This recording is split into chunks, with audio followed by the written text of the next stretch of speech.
शगुफ्ता gimme साहबा का बहुत शुक्रिया कि वो अक्सर ऐसे मौक़े पर इस तालिब इल्म को याद फरमाती हैं। ये उनका बड़ापन है और ऐसी आगोश में तरबियत का नतीजा है कि जहाँ तहज़ीब और अदब आदाब हर चीज़ पे हावी था। आज के जिस मुआशरे में हम सांस ले रहे हैं, ये बहुत एतबार से बड़ी जहतों से जहरीला और दीमक ज़दा मुआशरा है, जहाँ छोटे बड़े का एहतराम ख़त्म हो चुका हुआ है।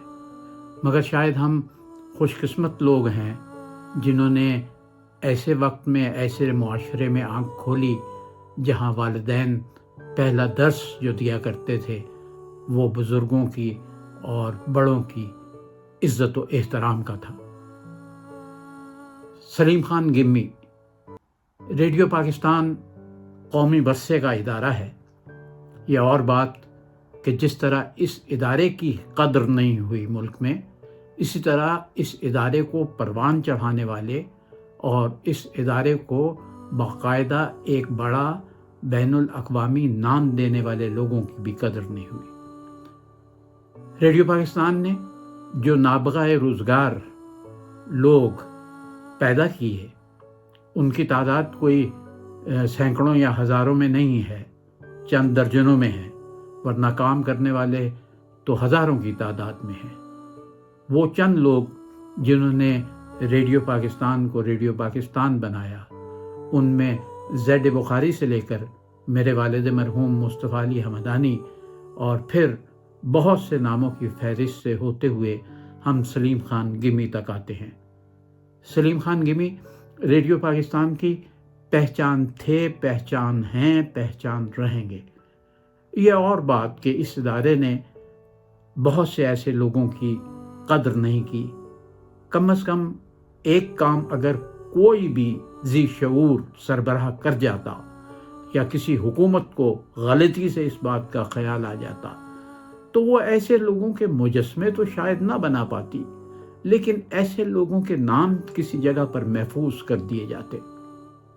पिछले 10-15 साल में रेडियो पाकिस्तान में वारिद होने वाले हर शोबे के, ख़ास तौर पर प्रोग्राम के शोबे के लोग ऐसे हैं जिन्हें अब ये नाम मालूम ही नहीं है कि ये लोग कौन थे। अगर मैं लाहौर में मौजूद किसी प्रोड्यूसर से सलीम खान गिम्मी के बारे में पूछूं, अयूब रुमानी के बारे में पूछूं, रज़ी तिरमिज़ी के बारे में पूछूं, ज़हीर सिद्दीकी के बारे में पूछूं, बासित खान साहब के बारे में पूछूं, बज़ल हक महमूद के बारे में पूछूं, देखिए वो ये नाम वो हैं जो मुझे अज़बर हैं, मैं लिख के नहीं बोल रहा हूँ। लेकिन आज के लोगों को ये इसलिए मालूम नहीं कि इनकी गलती नहीं है, इनको बताया ही नहीं गया। ऐसे लोगों को आप, मैं मान लेता हूँ लम्हे भर को कि आप इन्हें कौमी सतह पर ना याद रखते, कम से कम लाहौर रेडियो पे तो ऐसे बड़े 10, 12, 15 नामों की एक फहरिस्त आप किसी जगह पर आवेज़ा करते, नुमाया करते, ताकि लोगों को पता चलता कि आज जिस शजर के नीचे बैठकर वो साया महसूस कर रहे हैं, ठंडक महसूस कर रहे हैं, ये शजर सायादार कौन थे। मैं खुशबख्त आदमी हूँ कि मेरा सलीम खान गिम्मी साहब से 2 सतहों पे वास्ता रहा। एक लाहौर रेडियो पे, जिस ज़माने में मैं 73-74 में प्रोड्यूसर होके आया, उस वक्त वो वहाँ पर अफसरान की फहरिस्त में थे और पंजाबी के प्रोग्राम कर रहे थे। मैं उन्हें पहले से इसलिए जानता था कि मेरे वालिद मरहूम मुस्तफ़ा अली हमदानी से उनकी दोस्ती भी थी और याद अल्लाह भी थी और अदब के हवाले से भी बहुत बड़ा साथ था। फिर मेरा अपना साथ उनसे लाहौर रेडियो पे रहा एज ए प्रोड्यूसर, और फिर जो एक बहुत अहम अरसा हमने साथ गुजारा वो पाकिस्तान ब्रॉडकास्टिंग एकेडमी में था, जिसे पहले स्टाफ ट्रेनिंग स्कूल कहा जाता था। मुझे जब सज़ा के तौर पर उस वक्त के डायरेक्टर जनरल सलीम गिलानी साहब ने एकेडमी में भेजा, ये कह के कि ये काला पानी है, ये यहाँ ठीक रहेगा, तो मुझे पता चला कि वो जो हंचबैक होता है, जिसे हम कुबड़ा कहते हैं, उसको लात काम आ गई।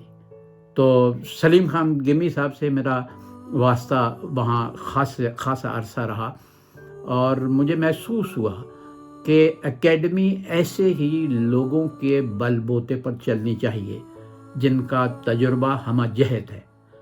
ان کی شخصیت کے بہت سے پہلو ہیں، لیکن میرے نزدیک ان کی شخصیت کا بہت بڑا پہلو ان کی نشریاتی زندگی سے ہٹ کر ان کی ذاتی زندگی کا ہے کہ وہ اتنے سادہ منش، اتنے صاف گو اور اتنے بے باک آدمی تھے.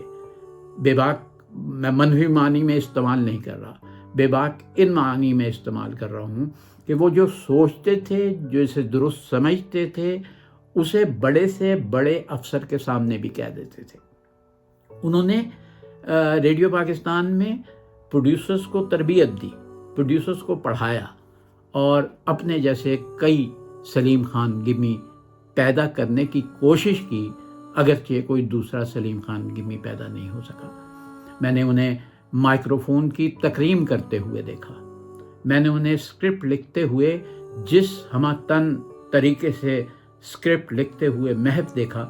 ان کا کمرہ اور میرا کمرہ ریڈیو پاکستان لاہور کی پہلی منزل پر، گراؤنڈ فلور نہیں، پہلی منزل پر اے حمید صاحب کے کمرے اور میرے کمرے کے درمیان تھا. لہذا نکلتے آتے جاتے ان سے اکثر ملاقات رہتی تھی. پھر اسٹوڈیو میں اکثر ملاقات رہتی تھی. پنجابی پروگرام جو وہ خود بھی ایز اے اینکر بیٹھ کے کیا کرتے تھے، وہ بھی ہم نے دیکھے اور سنے. تو من حیث المجموع، کیونکہ وقت بہت کم ہے، گمی صاحب ایک ایسا سبجیکٹ ہیں جن پر ہفتوں بولا جا سکتا ہے اور بولنا چاہیے.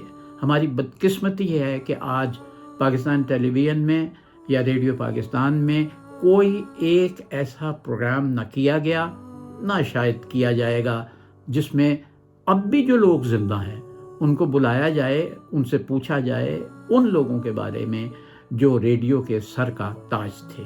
اور بلا شبہ مجھے یہ کہنے میں کوئی عار نہیں ہے کہ سلیم خان گمی صرف ریڈیو پاکستان لاہور ہی نہیں بلکہ قومی ورثے کے اس ادارے ریڈیو پاکستان کے سر کا چمکتا ہوا تاج تھے اور آج بھی ہیں.